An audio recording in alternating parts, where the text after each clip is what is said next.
Isa sa mga pinakapinagtatakang karakter sa Hunter x Hunter ay si Ging Freeze. Oo, kilala natin siya bilang ama ni Gon, isa sa top 5 Nen user sa buong mundo, at isang henyo pagdating sa exploration at paggamit ng Nen.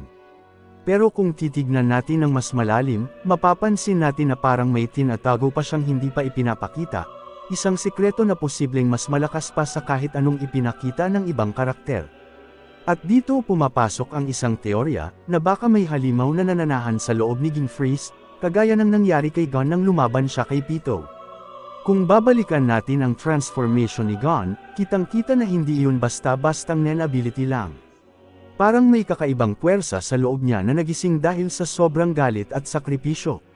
Sinakripisyo niya ang lahat ng potential niya, lahat ng future niya, para magkaroon ng kapangyarihang sapat para patumbahin si Pitou.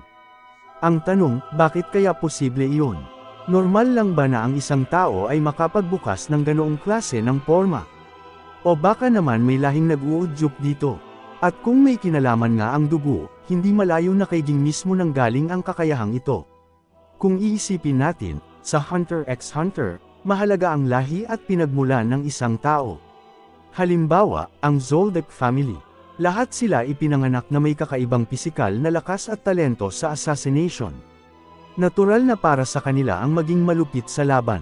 Kung ang Zoldyck ay may lahi ng mga mamamatay tao, hindi ba't posible na ang Freeze family naman ay may kakaibang lahi ng kapangyarihan, isang uri ng halimaw na natutulog sa loob nila?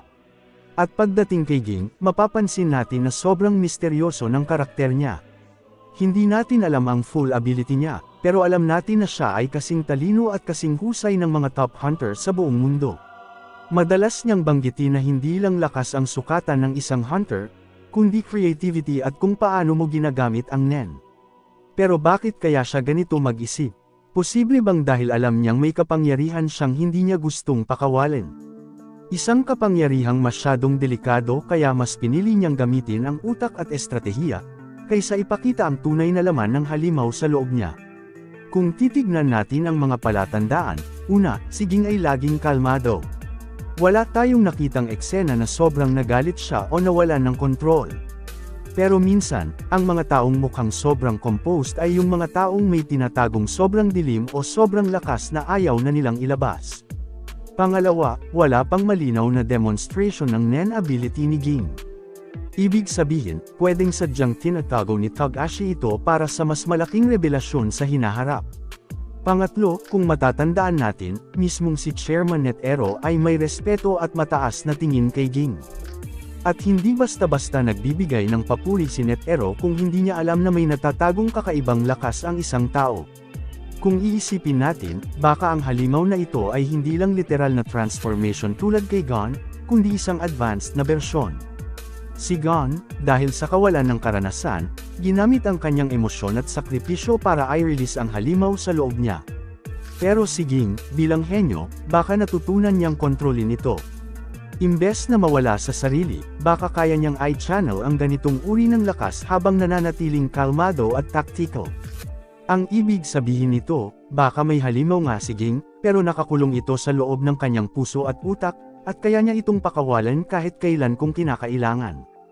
Kung ikukumpara natin sa ibang karakter, mapapansin natin na halos lahat ng malalakas na hunters ay may kanya-kanyang trump card o ultimate form. Si Killua ay may Godspeed, isang anyo na parang berserk mode pero kontrolado niya.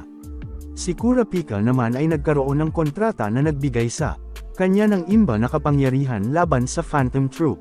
Si NetEro ay umabot sa rurok ng training niya at nakamit ang 100 Type Guanyin Bodhisattva. Kung sila ay may ganitong limit break abilities, natural lang na isipin na si Ging, bilang top 5 na user, ay may mas mataas at mas nakakatakot pang trump card, isang halimaw na hindi pa niya ipinapakita. Ngayon, ang tanong, bakit hindi pa niya ipinapakita?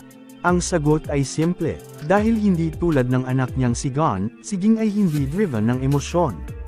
Marunong siyang magtimpi, marunong siyang kumontrol, at alam niyang hindi dapat gamitin ang ganitong klase ng kapangyarihan kung hindi naman kinakailangan. Para kay Ging, ang halimaw na nasa loob niya ay isang last resort, isang lihim na itatago hanggang sa oras na wala na talagang ibang solusyon. At dito pumapasok ang mas malalim na analysis, kung sakaling ipakita ni Ging ang halimaw na ito, paano kaya? Posibleng mas refined version ito ng nakita natin kay Gon, hindi basta physical transformation lang, kundi isang state kung saan lahat ng potential ni Ging ay nailalabas nang hindi niya sinisira ang katawan niya. Isang kombinasyon ng lakas, talino, at matinding control sa Nen na wala pang ibang karakter ang nakagawa. Isipin mo na lang, kung yung halimaw ni Gon ay kayang makipagsabayan kay Pito na isa sa Royal Guards ni Meruem, paano pa kaya kung si Ging ang maglabas ng sarili niyang halimaw?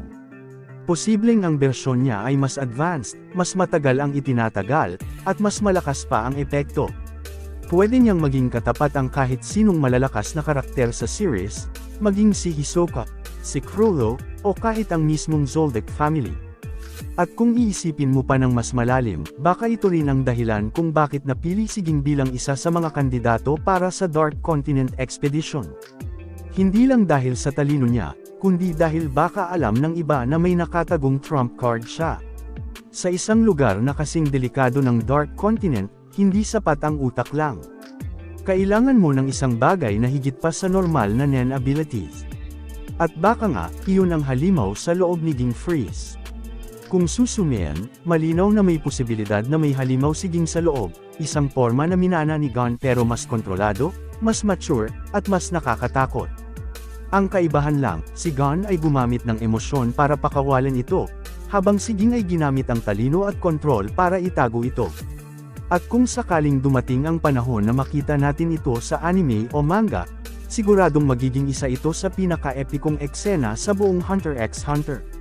Dahil kung ang transformation ni Gon ay nakakapangilabot na, paano pa kaya kung si Ging mismo ang maglabas ng halimaw na nasa loob niya?